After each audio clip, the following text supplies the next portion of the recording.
While watching the news, you might hear someone say that the unemployment rate is 6.25%. You might jump out of your chair in outrage.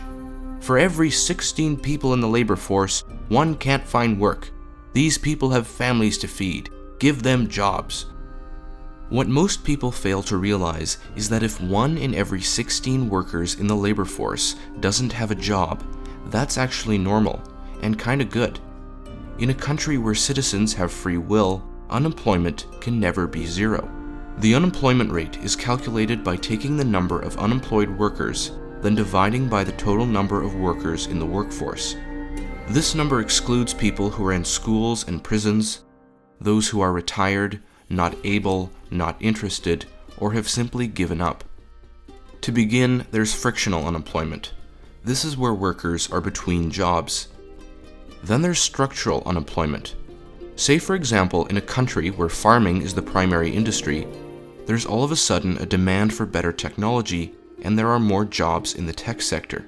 The economy is shifting away from farming and towards technology.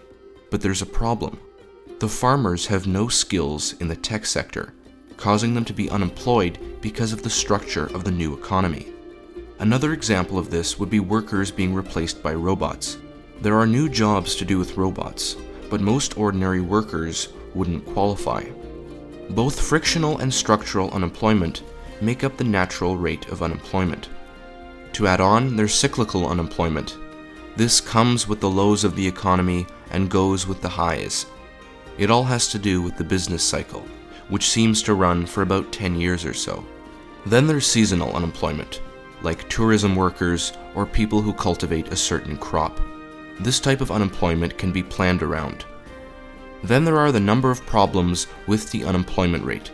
As mentioned at the beginning, it doesn't include those who have given up on looking for a job, and perhaps more importantly, those who are underemployed.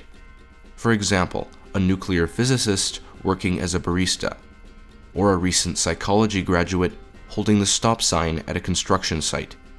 It also makes no difference if the work is full-time or part-time. Then there's overemployment at certain establishments. A family of 8 able-bodied people work in their store or on their farm, when the job only requires 4. Those 4 other people are technically employed in the unemployment rate, but are simply inefficient.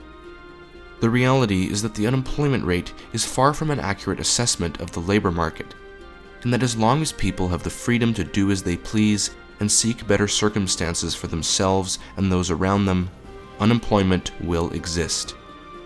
But that's far better than the alternative, where everybody is appointed to a job for life by some kind of ultimate decision maker. And until next time, thanks for watching.